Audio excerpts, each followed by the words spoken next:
Master जी की आखिरी इच्छा। गांव के छोटे से स्कूल में रामनारायण मास्टर जी पढ़ाते थे। उनकी सादगी और शिक्षा के प्रति समर्पण के कारण पूरा गांव उनका सम्मान करता था। एक दिन उन्होंने कक्षा में अनिल नाम के एक लड़के को देखा जो पढ़ाई में तेज था लेकिन गरीब परिवार से था।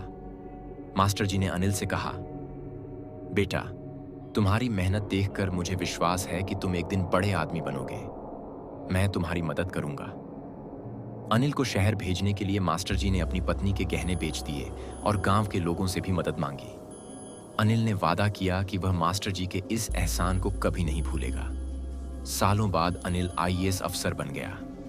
शहर की चकाचौंध में उसने अपना अतीत लगभग भुला दिया था। एक दिन उसे गांव से खबर मिली कि मास्टर जी बहुत बीमार हैं। वह तुरंत गांव पहुंचा, लेकिन वहां जाकर देखा कि मास्टर जी की हालत बहुत नाजुक थी। मास्टर जी ने उसे देखकर मुस्कुराया और कहा, बेटा, मैंने तुमसे कभी कुछ नहीं मांगा, लेकिन मरने से पहले एक इच्छा है, क्या पूरी करोगे? अनिल भावुक हो गया और बोला, आप कहें मास्टर जी, मैं आपकी आखिरी इच्छा पूरी करूंगा। मास्टर जी ने कांपते हाथों से एक पुराना संदूक निकाला और कहा, इसमें मेरी सबसे कीमती चीज है। इसे तभी खोलना जब तुम सच्चे दिल से शिक्षा की कीमत समझ सको। इतना कहकर मास्टर जी ने आखिरी सांस ली। अनिल ने मास्टर जी का अंतिम संस्कार किया और जब शहर लौटकर संदूक खोला तो उसमें एक पुरानी पेंसिल और एक पत्र था। पत्र में लिखा था, बेटा, जब मैं तुम्हें पढ़ाता था तब तुम्हारी लिखावट बहुत अच्छी थी, लेकिन मुझे डर था कि कहीं गरीबी तुम्हारे हाथों से यह पेंसिल छीन न ले।